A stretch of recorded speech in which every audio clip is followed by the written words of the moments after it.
How's it going, everybody? It's your favorite apostates. I'm McKay. I'm Jordan. And our friends over at Balesa and us are literally giving away free vibes and gift cards for vibes to anyone and everyone who signs up for our giveaway. More on that in just a second. So welcome to the first official episode in our brand new series that we have started, which is basically exploring, examining, laughing, and cringing at religious, Christian, Mormon, evangelical, etc. social media trends. Because there are many, and we've touched on some of them before, but often we get questions on them specifically, and some of them are just too good not to explore. And this one hits close to home. It really does. So, but before we get into that, let's have a wonderful chat with our wonderful sponsor, Balesa. Balesa has sponsored this video, and anybody who clicks the link in our description will get the chance to win either a vibrator or a gift card. So shout out to Balesa, but it wouldn't be a Balesa ad if we did not show you the product. So this one is called The Thump, which is like an adorable name, by the way. And it's brand new. And according to Balesa, it's designed to replace many of your maybe not so great other vibrators because it performs many functions: vibration, suction, and thumping. It is a very unique all 3-in-1 get it done type situation. Plus, it comes with the majority of what Balesa does that we love, which is very cute cases That they charge in, and so discreet and cute and adorable colors. Am I right? Like, this color is gorgeous and I'm obsessed with it. And everything is waterproof. No matter where you are, these are accessible for you. Over here also, which is new but still very familiar and a very well thought out refresh, is the Air Vibe Pro. Same design in this guy, kind of different materials, looking the color is fab. Gorgeous. I love the color. It's awesome. Beautiful. And and it now comes with a remote control. How fun! Makes a whole lot of sense for a toy like this one. Comes with the charging case. You know the drill. It fits anywhere. It goes So anywhere. Waterproof. It's awesome. So if you would like a chance to win one of these fabulous toys or get a gift card, because remember, everybody gets something, right? You can go to the link that is on screen right now. Check it out. Or if you would like something clickable, you can go down to the link in the description down below. So thank you, Balesa. Again, they've sponsored us before, and we appreciate them being here with us. What's up, girl? So I saw you over the weekend at the public park with your church people or whatever, and I was like, I should go get coffee with her this week. I don't really drink coffee. What? Wait, what? You don't like coffee? What's that about? It's like a long story. Okay. So is that against my religion, basically, is like it in a nutshell. So I guess does that make that a no or what? I mean, we could go somewhere better. Better, like, what could be better than coffee? Whatever. Let's go. Now, I say that this is a topic that kind of hits close to home because we were really big on soda shops, even up until the day that we moved away from, we were packing our moving truck up and I sent my mom to go and get sodas. So even as ex-Mormons, this phenomenon goes deeper than just Mormon culture, I feel. It has become so pervasive. And it is deeply ingrained in, not only just Utah at large, but the greater, what we would consider to be the Mormon corridor. So basically all along that stretch from Arizona, where there's tons of Mormons, all the way up through the desert to northern Utah and even into southeastern Idaho. And probably even up to Boise, honestly, if we're being honest. There are lots of Mormons and lots of soda shops. And even Texas is starting to get more soda shops on the map as of recently. So it's starting to become more of a widespread phenomenon that is starting to far reach its way out of just Utah, Idaho Mormon culture. Now, what are we talking about when we're talking soda shops? I'm not talking about Sonic or other places that just sell soft drinks. Sonic doesn't count because Sonic has existed independent of Mormon culture. Yes. But when we're talking about soda shops, this is a phenomenon that has essentially been born of Mormon culture. The idea of the soda shop really started popping up with Swig, and starting in the 2010s, and the genesis of it is the idea of a dirty soda, which is not as dirty as it would sound. No. I think the idea of the dirty soda may come from the idea of the dirty latte, which probably predates or maybe dirty even sodas. Like maybe even the Italian soda, like lots of people are familiar with Italian soda, which is cream based, which is what the dirty soda is. Yeah. So essentially what people were doing was taking their favorite drinks, and in the Utah sphere, it tends to be Mountain Dew, Dr. Pepper, or Diet Coke, and adding cream, fruit juice, or fruit syrups or other flavor syrups and things. The very first thing I remember having, probably back in 2012 or 2013, was a dirty Dr. Pepper at Swig in American Fork. And that is Dr. Pepper with cream, coconut flavor, and a squeeze of lime. And don't worry, we'll get to the menu so you can see just how deep this goes.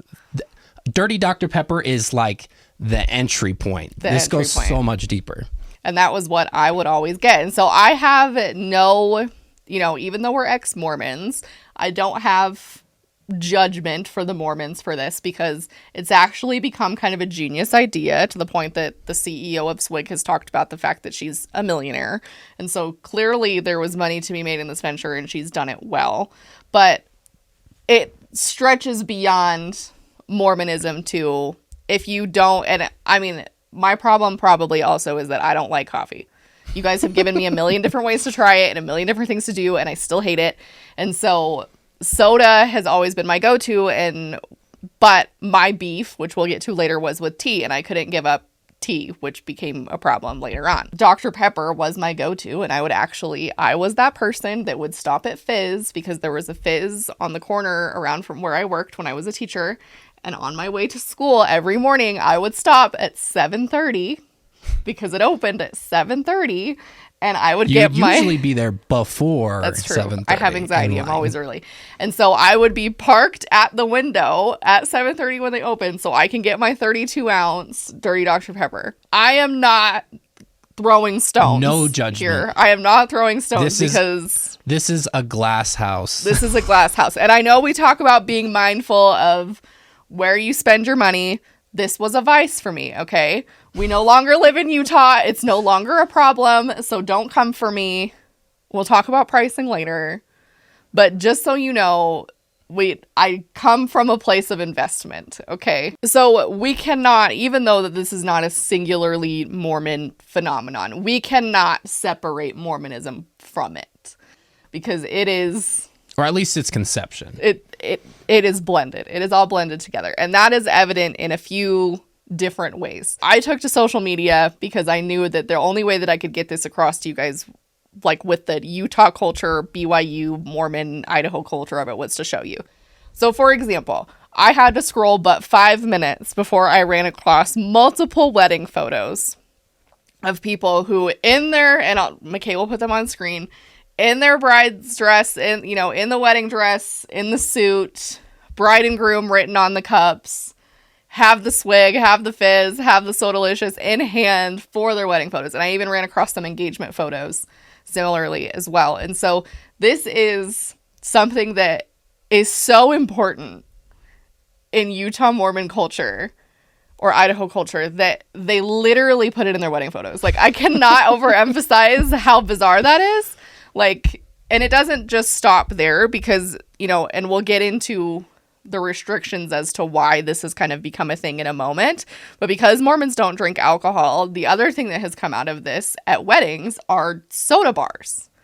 So there are now companies and I've seen some of these bigger name companies as well, basically create this cute little bar at weddings that is Mormon approved. Yeah. There's no alcohol. They bring all the syrups. It's decorated all really cute, but it's a soda bar. So it's like you're getting the open bar effect that you would at a wedding, just without the alcohol. Well, is that as fun? I don't know. I've seen events where they do a soda, like a food truck type thing. And I can't even remember. I remember the event that we were at. I won't say what it is, but I don't remember which brand it was. And it's almost like it was divinely timed with this video. But one of you guys sent me this, and I don't know how you came across it, but there's a woman named Mary Hansen, and she was competing in Mrs. Utah America, or American, I think it's America. And part of her pageant outfit was to dress up as a fizz cup. So we'll the video so you can see it. In no other state do people love their soda like they do in Utah. I am a fizz drink. But she's literally, like, she's just the fountain soda cup and legs. And that's it. And let us be clear. This is not shitting on her in any way. Because she absolutely slayed. She slayed this. It just drives the point home about how ingrained in Utah culture this is. And she's not the only one. I also found a clip of Stacey Proctor, who was Mrs. Utah American, a different pageant, 2024, who posted this on social media where she wins the pageant, and then what's the first thing she does? I went to Fitz to get a dirty Diet Coke.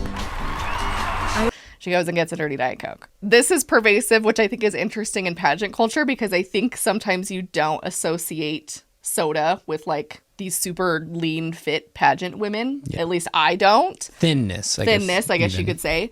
And so I found this very interesting because this is pervasive in Utah influencer culture or Mormon influencer culture. And we know how prevalent, like, being young, cute, attractive, and thin is in Mormon influencer culture. So that brings us to our next point, which is how involved Mormon influencers are with this whole soda shop dynamic. Okay, just to give you an idea, here are a few of the influencers who have either included soda in their profile, went to these soda shops, or talked about them online. You guys know what swig is, right? I was in the drive-thru ordering a drink. There's also Tia B. Stokes, who we have talked about in the Mormons and MLM video. If you're not familiar with her, she is included in some of these photos, which I found interesting. So now I thought she was all like natural stuff. This may, I don't know.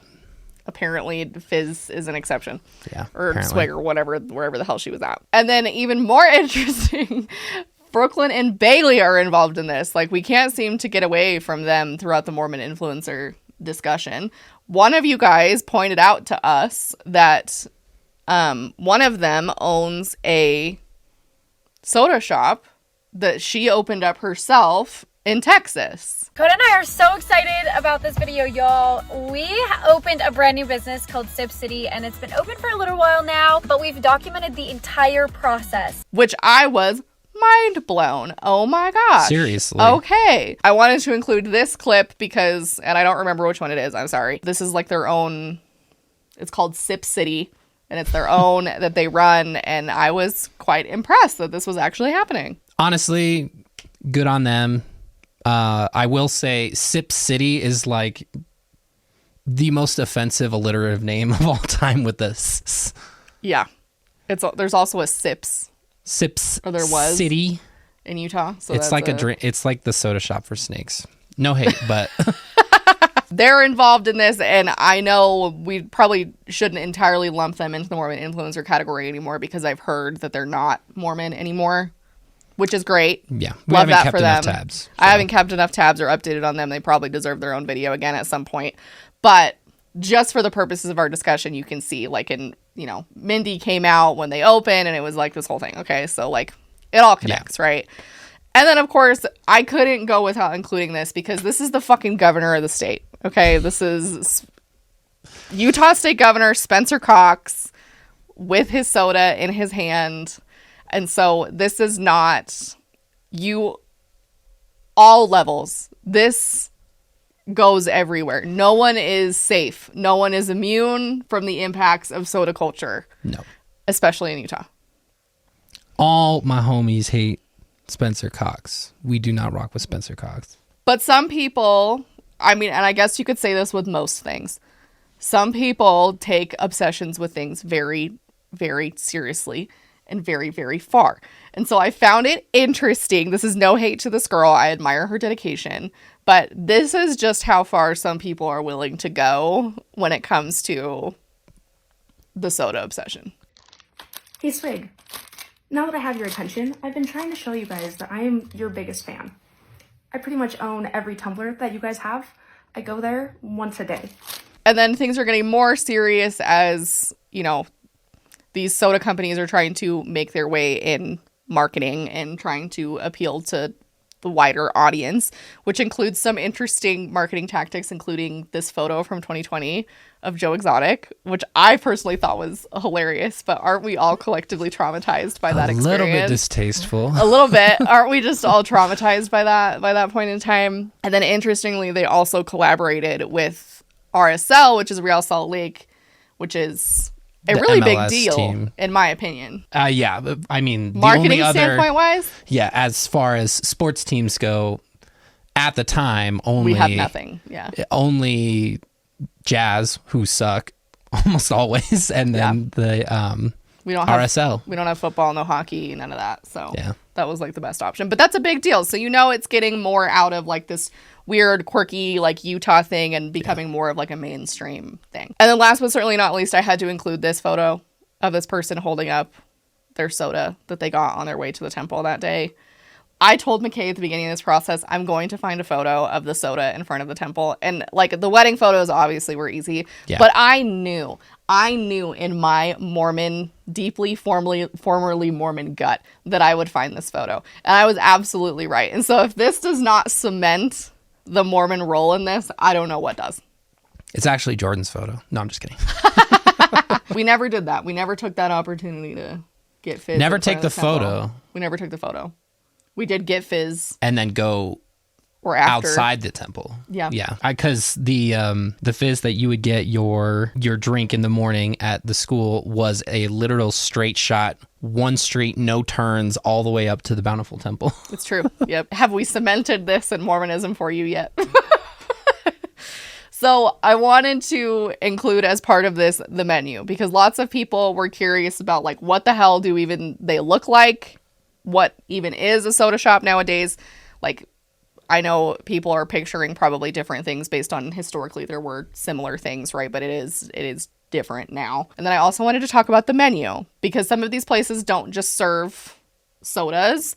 A lot of them serve other like random foods, most popular being cookies. Now, does that surprise you with the whole crumble dynamic that we've talked about a million times? Probably unsurprising. But I wanted to give you the menu so one, you could see the names, because some of the names are hilarious, and two, so you can see what the options are, because these are intense. There are some intense freaking options for you here. So we're throwing the Fizz menu on screen because we are partial to Fizz. We were a Fizz family through and through. If we are ever in the area again, it will be Fizz that we go to. The original stuff is all on the left-hand side of the menu.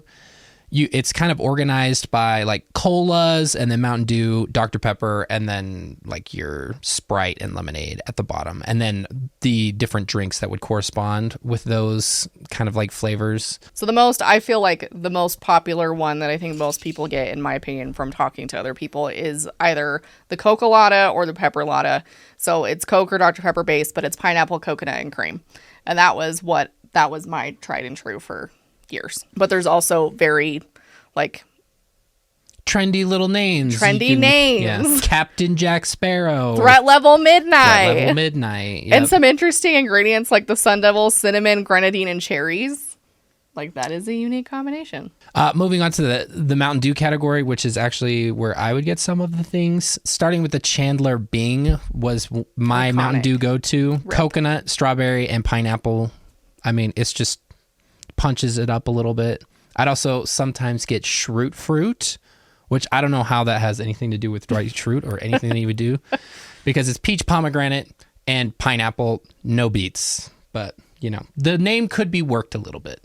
And they integrate sour options. So like there's the Mountain Dew Warhead option where it's like a flavor and then sour flavoring, which is like, I never tried that. That sounds intense to me. But you can probably see how this might appeal to like younger generation when we're talking about some of these things. That must be newer, because I don't remember that ever. The Dr. Pepper menu is probably one of the more popular ones. Jordan, I mean, she said Coca-Lotta, but Pepper-Lotta was her go-to, which true. is the same thing as a Coca-Lotta or Pepsi-Lotta, I guess, if you are a Pepsi kind of loser. It's got the pineapple, coconut, and cream. Oftentimes there was Berry Bad Doctor, there was Berry Good Doctor and Berry Bad Doctor, which I would kind of vacillate between the two. The difference being Berry Good Doctor does strawberry puree, vanilla, coconut, and cream, and Berry Bad Doctor does raspberry instead of the strawberry puree. And that's another interesting thing is where I think this started out with cream, like we're getting beyond it now, where we're adding things like purees and whatnot. So it's becoming like much more complicated and complex. Like even there's like this bottom one here is almond roca, cherry, and cream. Yeah, which was actually really good. I've had that one before too. And then I did the Sprite for a while because this is going to be shocking to no one. During my drinking soda everyday journey, I did get a kidney stone and it was horrible. And I had to go to the hospital and it was next to my C-section, the most pain I've ever been in on New Year's Day. Great start to the year. And so for a while, I switched to caffeine free because allegedly there's a link between caffeine and kidney stones. I don't know. Well, it I'm was not the dark soda. And allegedly the dark soda. I don't know. Clearly, I've given up on that because you guys know I drink Dr. Pepper all the time again. So I'm glutton for punishment, apparently. But the North Shore peach mango puree, coconut, and fresh lime was fabulous, even for like a Sprite based, which is not very flavorful drink. And so, I mean, and the bottom one, guava, pineapple, cucumber, pear, fresh lemon. Like this is a dynamic that a lot of the soda companies are also doing now, where they're doing flavored water. So some of these influencers are coming and getting water and then just putting a bunch of flavoring and shit in it. And so they're not necessarily, it's not as bad as the soda per se, but it's still like they can still go and it's fine. And then you've got things like, you know, ironically for Mormons, like the lime juice mojito mix and fresh lime. Like it's just, it's a play on the fact that these are things that you can't have, but here's a version of it that you can't. At these places, you'll also notice that they have like energy drink blends. Fizz did exclusively blends with Monster. I can't remember if Swig there are other does. Ones that do Red Bull. Yeah, other ones do Red Bull and stuff like that. But you can find these energy blends at just about any other one. And it's basically the same thing that you would, if you go to Dutch Bros, the Rebel, I've never gotten one of those, but it's kind of the same idea where they just take your energy drink and then you add different flavors and stuff. So if the energy drink wasn't like bad enough for you, you know, let's add some syrup onto it. Yeah. So this is another interesting, like there's even one that they put protein in it, which I don't know what that's doing for you necessarily, but you know. To each their own. I don't understand it, but. To each their own. So like we talked about, there's the aspect of the fruit water where they're including things like purees and then fresh lemon, but then also putting in some syrups, like they've got the coconut and the pineapple and things. So that's an option as well. And then something that we'll return to later that I think is important to touch on is they do have like a full-blown menu, basically. Fizz does, at least for kids. So you have these kids drinks and Italian sodas that are marketed specifically to children. They have like Sharks in the Water, which has the giant gummy sharks that they put on top, and like the Mean Chick and the Rubber Ducky, which they do for like, you know, which would be cute for like Easter, but they're putting a whole ass peep on on whipped cream on soda in the soda drink. And so, you know, I respect anybody's choices on what they feed their children. So if you look at this and you're like, oh my God. Yeah, it's probably something that you would give to your kid before you pass them over to the other parent. Right. You know, so I hope, you know, this isn't like a regular thing for most people, but I think this is important to emphasize because as much as they're appealing to moms and parents, they're also appealing to children and teenagers. Like especially the location that I was closest to was literally across the street from the junior high. So the junior high kids would walk across the street and get sodas like on their off hours and stuff. And so can't be underestimated the role of that. In addition, there was also that location that was at the splash pad in town. Yep. They had just like a mini location at the splash pad, which was, I mean, in my mind, kind of genius marketing level wise because it's hot as shit and everybody's miserable because your kids are in the splash pad. But it is interesting how they're kind of marketing things. So there's foods on here. They're less of the focus. Like I said, there's cookies and things. Their sugar cookies were like so intensely sugary. It was like overwhelming. But it seems like they're starting to add new foods and things, and it will be interesting to see. It's not their main focus. I don't think it ever will be. But that's just so you have an idea. This is one soda shop. Yeah. There are plenty of variations at all these others. Like, they got to be unique about it, right? But there's going to be a lot of classics where they're all doing the same thing. Yeah. Location, different kinds of brands. There are an incredible amount of them that I just went up on the map and I looked drinks and I just wrote down every one that I knew of or anyone that I could find. Let me share with you, not a comprehensive list by any means, but every place that I could find that sells custom sodas. Are you ready? Get ready. I'm going to go quick. Swig, fizz drinks, sips, quench it, Sodalicious, Thirst Drinks, Soda Fountain, Soda Crazy, Twisted Sugar, Crave Cookies, which are cookie shops, but they do these drinks as well. Soda Shot, Soda Bean, Splash Drinks and Treats, Sip and Spot, Soda Retreat, Bevy's Retreat, The Soda Barn, The Twisted Coconut, Soda Pop Spot, The Soda Shop, Soda Jerk Co., The Drink Factory, Soda Tsunami, Fixology, Soda Vine, Sip City. And that's just the variation in them. I'm going to put up a map of just Swig and just Fizz in the Wasatch Front. Everywhere. They're everywhere. They're everywhere. And I think McKay will also put up we'll show you in relativity to BYU campuses, because you look at, like, Idaho is a lot of Mormons, right? Not as much as Utah, but still a lot. So when you look at places like Rexburg, it makes sense why Rexburg is dotted with soda shops, because that's where BYU is. And there's going to be a concentration of Mormon students at that location. Unshun. Yeah, that sounds good. Reshun.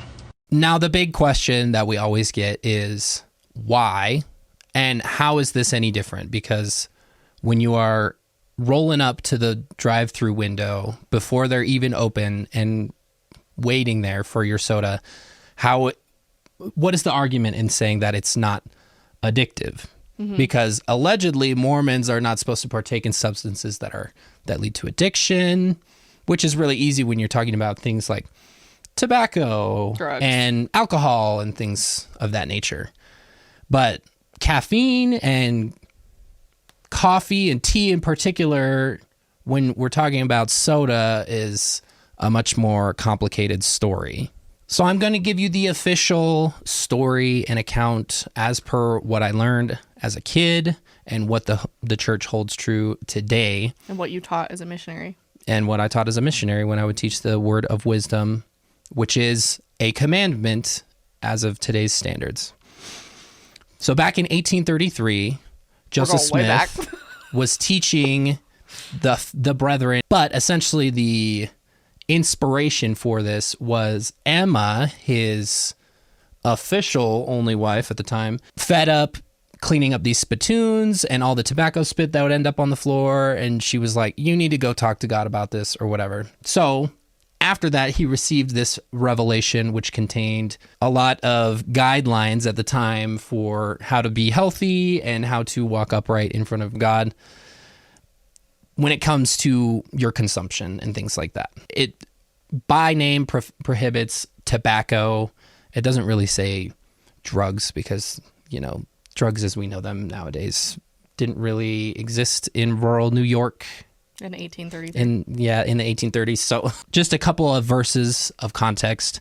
The first verse in section 89 of the Doctrine and Covenants, where this revelation is written, says, a word of wisdom for the benefit of the council of the high priests as assembled in Kirtland as the church and also the saints in Zion. Then interestingly, in verse 2, to be sent greeting, not by commandment or constraint, but by revelation and the word of wisdom, showing forth the order and will of God in temporal salvation of all saints, alluding to the fact that it's not required, not a commandment. And then we'll just skip to what we're trying to get at. It's a very, very short verse in verse 9. And again, hot drinks are not for the body or the belly.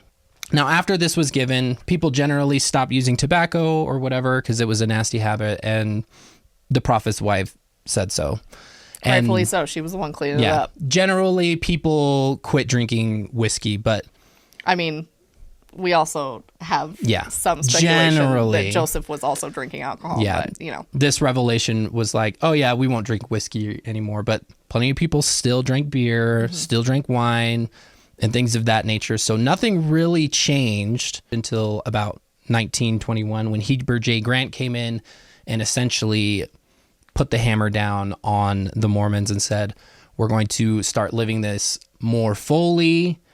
Hot drinks classifies as tea, coffee, and then alcohol. There's total prohibition on alcohol and tobacco and everything like that. And it's going to be a requirement that you live these rules in order to enter the temple. So after this prohibition goes into effect, it would be really hard to find any real written teaching that people were saying that you cannot drink cola or other caffeinated beverages because it contains caffeine. It was almost just like this natural connection that people were making. It forbids hot drinks, which people classified as brewed coffee and tea, because those are both brewed hot in a lot of senses.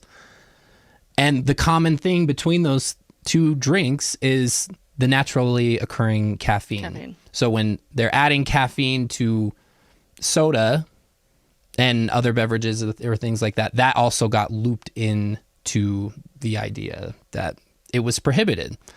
And even going as far as to say, as the prophet at the time, Gordon Hinckley, going on 60 Minutes, and when asked about prohibiting tea, coffee, tobacco, soft drinks, he said, yep, to all of that. And he didn't make any caveat. If anybody's going to try to tell you that the Mormons were drinking caffeine or whatever forever, that was not something that was generally accepted. You can see it in the fact that BYU, up until very recently, did not sell any caffeinated beverages. They sold caffeine-free versions of the popular beverage in their on-campus stores and things like that. But you would not find caffeine on campus. Even when I was working at the distribution warehouse, in the cafeteria, they had a soda fountain, but there was still no caffeinated beverages in that soda fountain, only caffeine-free. The figurative ban on caffeinated sodas at BYU was lifted, so to speak, in 2017. So most people who, like, our age, who went on missions or things of that nature, their experience was BYU did not have caffeine on campus. So that is a fairly recent change. So it wasn't uncommon in those times, at least from my experience in the 90s and the 2000s, to go to the soda fountain at any regular chain restaurant and see more caffeine-free options and even caffeine-free options of the regular caffeinated sodas that you wouldn't normally find in those same stores in other states. Because it was such an ingrained idea that Mormons don't drink caffeine, period. But the tide started to shift because of two people that I can think of, specifically Thomas Monson, who was not so big on the idea that the Word of Wisdom prohibited caffeinated sodas, and even more because it was in the public eye, was Mitt Romney, when he was running for president, was drinking caffeinated soda. Which became kind of scandalous because at the time, Mitt is photographed with, a few different photos that I have found, but Mitt is photographed with what appears to be caffeinated soda in his hand, and then a news outlet talks about how there's a disconnect between, Mormons aren't allowed to have soda, but Mitt is seen with a soda in his hand, so what does it mean? And so at the time, this was gaining enough attention to the point that the church corrected it, which doesn't happen very often nowadays. The church doesn't respond to most media things. Mormons don't run for president very often. But 2012 was a very unique time for Mormonism. It was a concentrated time, and Mormonism was getting a spotlight on it that I don't think it will ever have ever again. And so they issued a correction saying that it wasn't actually against the rules to be drinking caffeinated soda. So it basically was we'll cover up for Mitt's here, Mitt's falter here, and saying that it's actually fine. Don't give the Mormons a bad name. Like, but we encourage you to do everything in moderation. And then, you know, a few years later, they lift the ban on caffeinated sodas at BYU. And so it's interesting because for it being one of the most like widely recognized things about Mormonism, that like Mormons can't drink coffee and Mormons can't drink alcohol, there's so much like confusion among members around why that is. Anecdotally, to speak truth to the point that people know that Mormons don't drink coffee, the kids on my mission would heckle us in the street by shouting, "Quieren café? Do you want coffee?"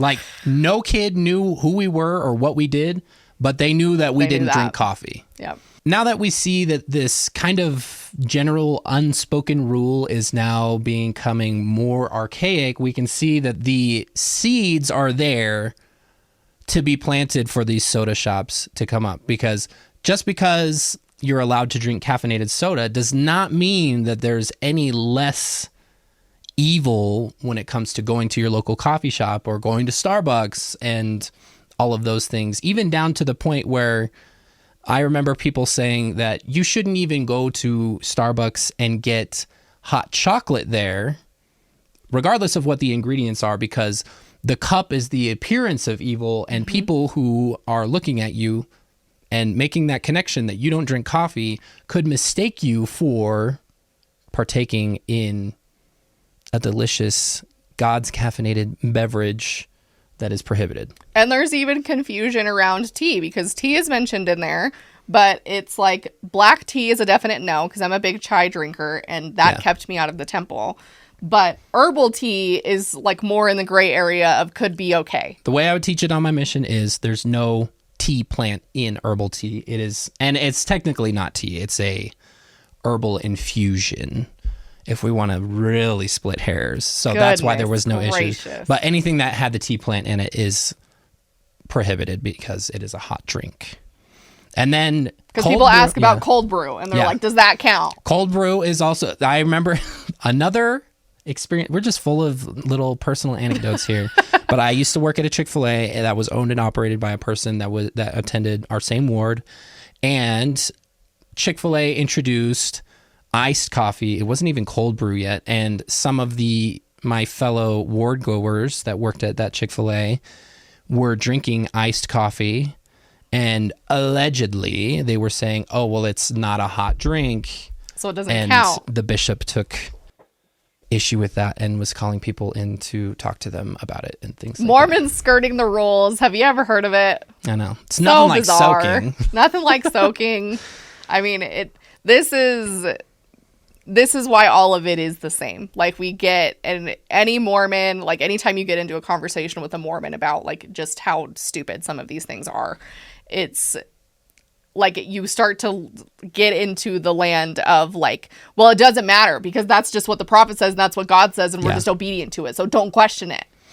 And that's kind of how they treat it, I think, with the youth a lot of times, is we don't know the answers to these questions and we don't know why God did these things or does these things or advises these things. But it's better to just listen to them because otherwise, you know, you're getting kicked to a lower kingdom. So you might as well just listen and be obedient. Like, he's asking for exact obedience. And this is how you demonstrate that you can handle the small things. So when the bigger things come up, you can handle the faith crisis because you were obedient about the coffee. Now, isn't that ironic given where we've ended up? And that is exactly the iron fist. The iron grip has been slipping because science is advancing and it is showing that there are even health benefits to drinking coffee and tea. Even wine. That's up for debate because... Of course, it depends on who you ask. I'm not a fucking nutritionist. Don't come for me in the comments. It's a class thing. Just relax. at the chill out. But there's like health benefits for each of those things and irrefutable health benefits for drinking coffee and tea over drinking soda. Yeah. And to the point where the conversation around every damn general conference every 6 months is they're going to lift the ban on tea and coffee. And when they don't, the cope everybody's disappointed. It's not about consuming it. It's about obedience and seeing if we will follow God's precepts, even if they don't make sense. Yep. And like I said before, It is a temple recommend question to obey the word of wisdom. Now, when they were instituting that requirement back in the 1920s, they probably weren't explicitly told to ask if you drink caffeinated soda, but I'm sure lots of people did, and lots of people did not qualify for their temple recommend because that was a hindrance to their quote unquote worthiness. But the word of wisdom is still in there, and it will keep you out of entering the temple, and it will also keep you out of full participation in the church if you consume alcohol or tea or coffee. So you can't be drinking Starbucks, like, you know, you can't be like a casual coffee drinker. I mean, this stuff is so deep that even when McKay and I were on the outs and kind of leaving the church or like thinking about it or trying to separate ourselves a little bit, like he wouldn't even drink coffee in front of me.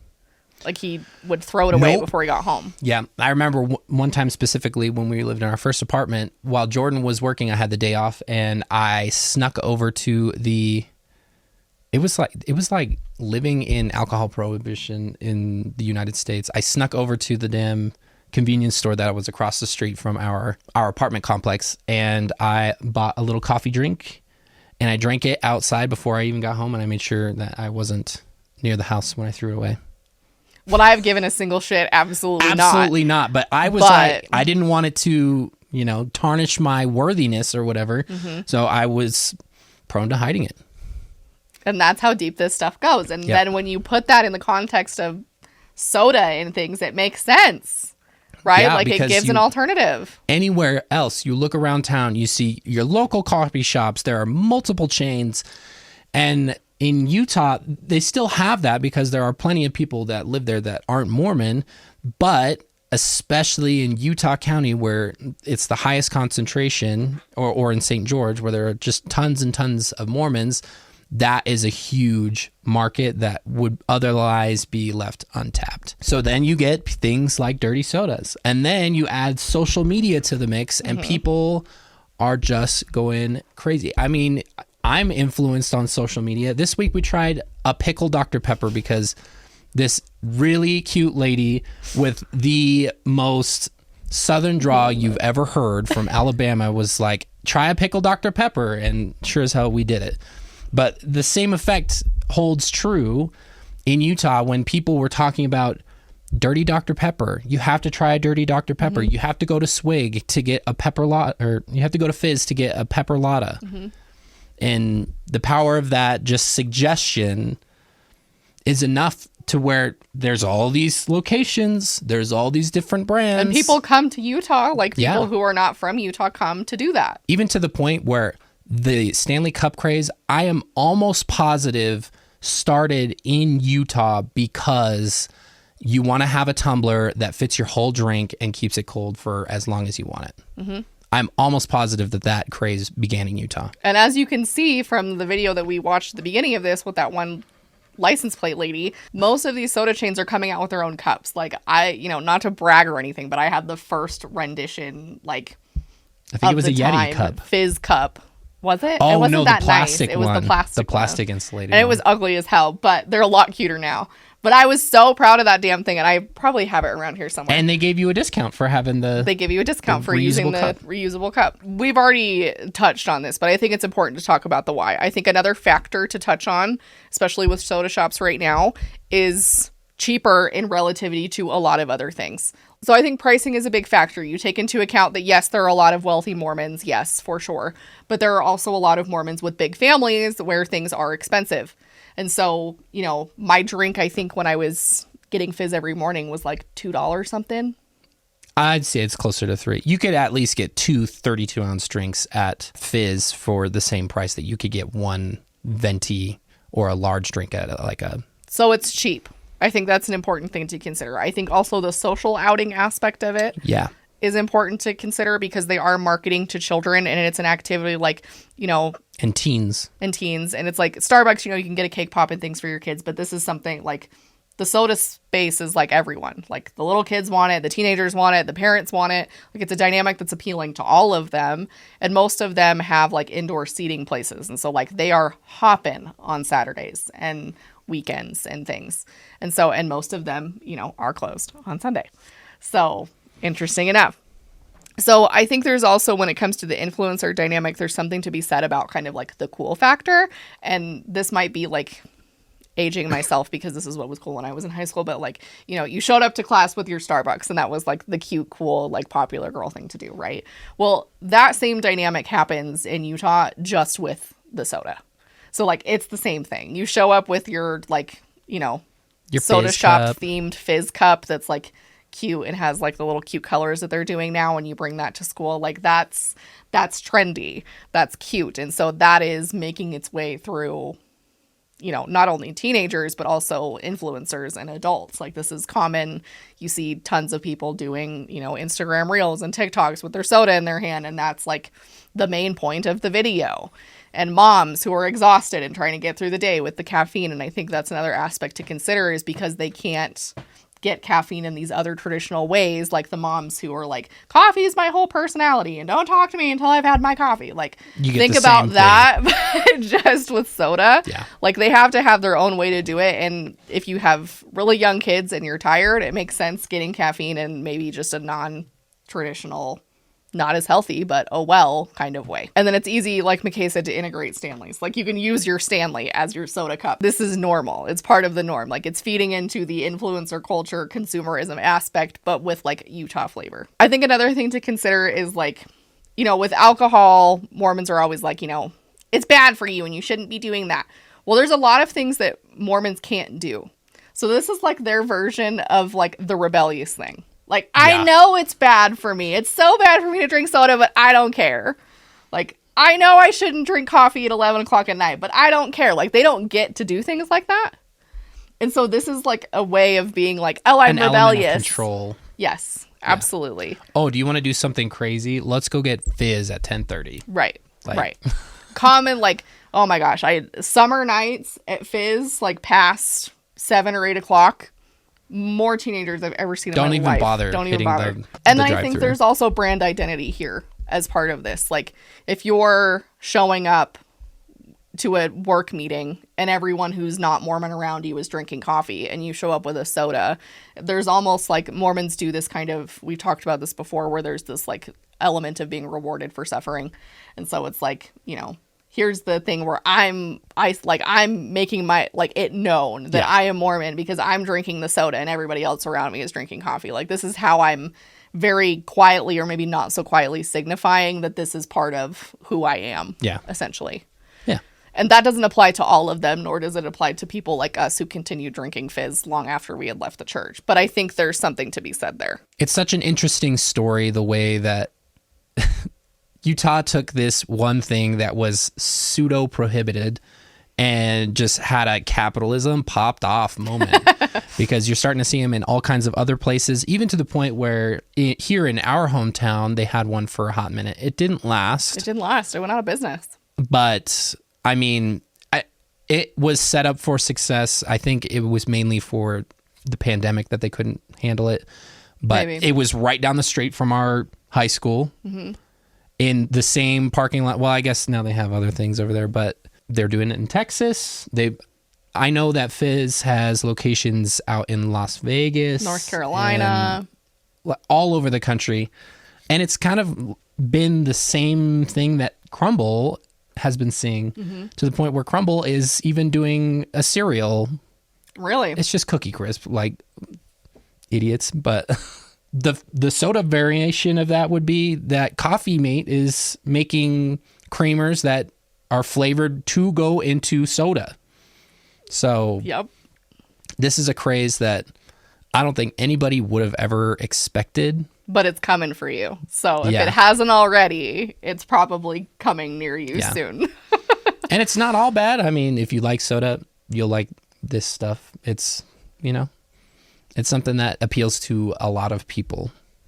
So we're curious, looking at the menu, talking about what we talked about. Let us know what you would be willing to try in the comments. Let us know if you think this is disgusting and horrible and people are ridiculous for doing this. Yeah.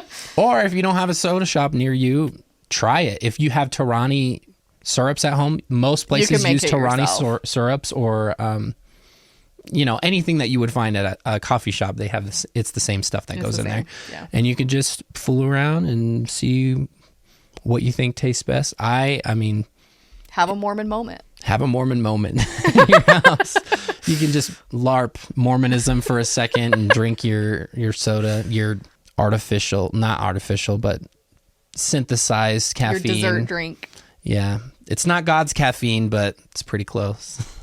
Another one in the books. Thank you to everybody who hung out and was interested in this topic, because this is like such a bizarre one. And one that a lot of people were asking about, is even to the point where when Jen and James from Fundy Friday came out to visit us, they were like, take us to the soda shops. It was like the first thing that we did. Yeah. If I remember correctly. They were so stoked to get it. It was a priority. Fizz. So you'll have to ask them about their experience if you ever. Good, yeah. Go hit them up on Instagram. Go over to the channel. Check it out. I will say this is just the first episode of this new series that we've started. Just to give you kind of an idea, we're going to be taking kind of the popular, trending, bizarre kind of social media trends, things that get picked up by various religions, not just Mormons, like Christians, Fundies, evangelicals.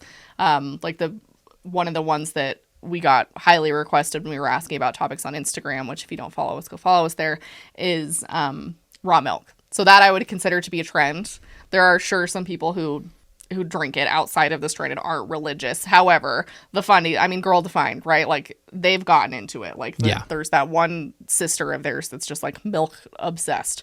So raw milk is an example. We'll probably at some point talk about the home birth trend, homeschooling, unschooling, those kinds of topics. Sunscreen is also one that I keep getting. My Instagram algorithm is so fucked up, you guys don't even understand. Like it could not possibly be worse than mine, but it is so bad. And so Instagram, like apparently there's something about Fundies in the sun now, and like, there's overlap with like, there's a boundary between like being a crunchy mom and being like unhinged, okay, and like thinking that sunscreen is horrible for you, and that if your kid's out in the sun all day you shouldn't put sunscreen on them, and sunburns are like good for you, and like shit, like beyond me. Okay, so these are just a few examples of the things that will be coming up. If you have suggestions for other things that you've seen, please drop them in the comments. This will be probably a long series because there's all kinds of stuff to look at. There's plenty. So if you've got ideas or things you want to see, let us know. Drop it in the comments. To close us out real quick, if you like what you're seeing, you want to see more, hit the subscribe button, hit the bell to get some notifications when we go live or when we put a new video up or that kind of thing. If you'd like to further support us, you can also become a member of the channel, which is right next to that button that you just click to subscribe. I saw you do it. You can check out being a member. You get benefits, exclusive content. You get to show off the fact that you're a member in the comments and in the live chat and everything. And you get our we have a custom baloney emote. We do. So you get that and other things.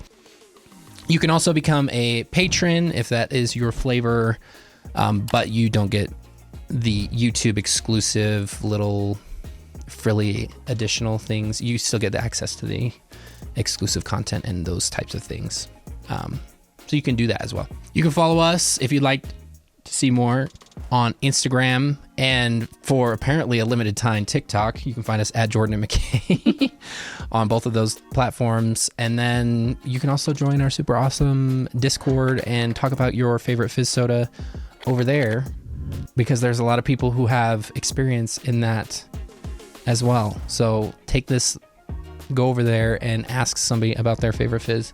Anyway, we love you. You're awesome. Have a delicious drink. I endorse God's caffeine in latte form. And we will see you next time.